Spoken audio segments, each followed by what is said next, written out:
Hey guys, I just wanted to share a few tips with you just on getting After Effects to work a little bit faster and just to make your workflow a little bit smoother. Waiting for the computer is never fun. So we'll first go to the Preferences panel. Now on a PC this will be under your Edit menu. Go down to the Media and Disk Cache. So what this does, it just tells After Effects where to store your preview files. Now occasionally you just need to empty your database and just redo that folder so that there's nothing in there, so just empty the cache. And another thing you can do is make sure that when you have a cache folder, if you don't have an SSD and it's on your hard drive, keep it fairly clean, but if you can get an SSD, that will certainly speed up your workflow a lot, because SSDs by their nature are a lot faster access than a hard drive. SSDs are just a much better way to store these cache files so that you can get really quick access to your previews. You can also allocate a bit more RAM to After Effects, so this will speed things up a lot as well. So that's basically just the preferences there. One of the best ways to speed things up is to reduce the resolution of your video. So currently we work at 1920 by 1080p, and that's fairly heavy going for most computers. But if we reduce it to 1280 by 720, there's not much of a difference in the quality, but you'll notice that you get a significant speed boost just because you reduce the resolution. So that's a really easy way that you can speed up your machine.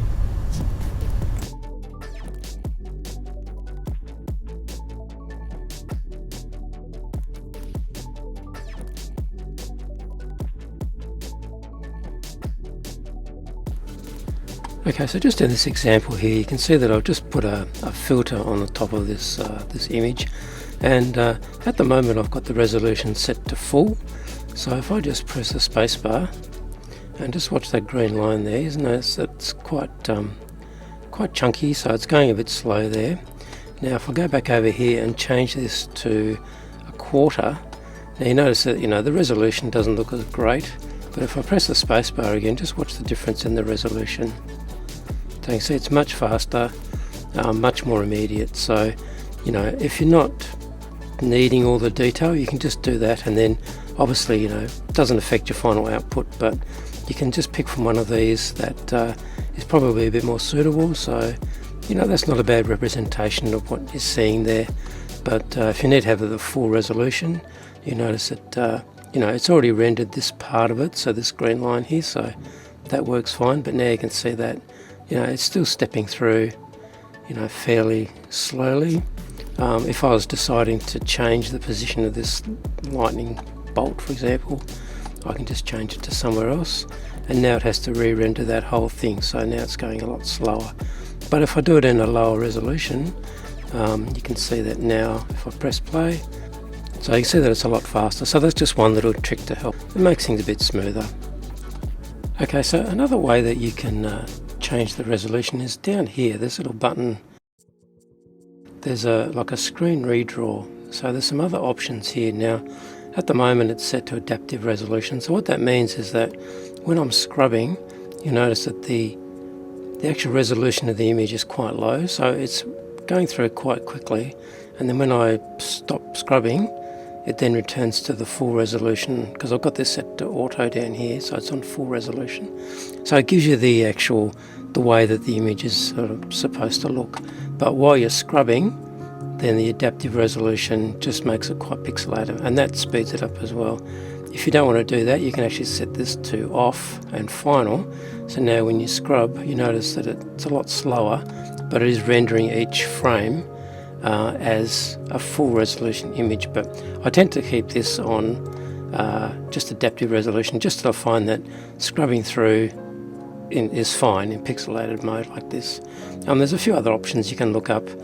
Fast draft, these are mainly for when you're doing some 3D work. So the one that will affect you the most are these two here. So adaptive resolution is another way to just sort of, when you're scrubbing, to make things a bit faster.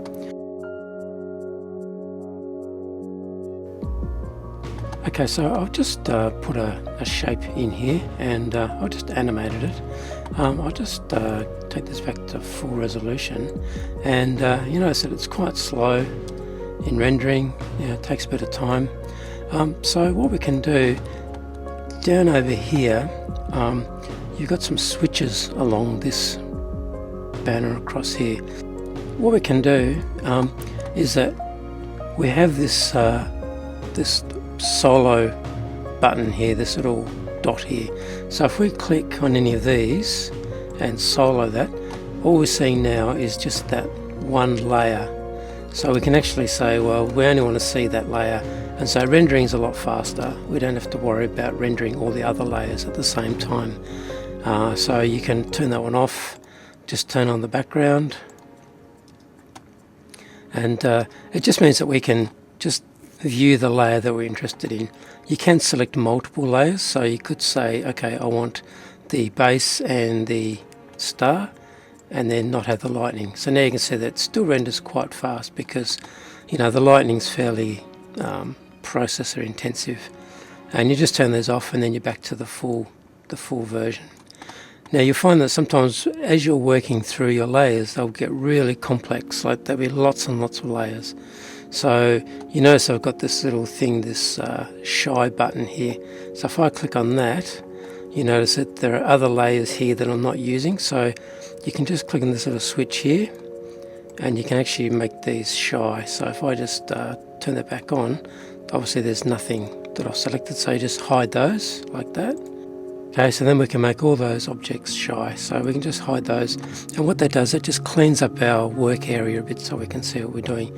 You can also use the eyeballs, so you can just hide and show things that you're not using, but usually when you're getting complex things, sometimes you might have things that you're not seeing for a reason, you're not showing for a reason. So the solo layer is quite useful in just allowing you to view that one particular layer. And that's quite a fast way of working as well, because you're not rendering all the other layers at the same time. So I think that just about covers what I sort of wanted to show you today. Bear in mind that there's lots of tricks you can use to speed things up. Mainly just make sure your previous settings are okay, hide and show your layers, shy them out, just to make it a bit easier for the computer to render your files. And of course, if you don't unshy the layer, that will actually render that way as well, so just be a little bit careful. But overall, hopefully that'll help you to speed things up, and look forward to the next one. Bye.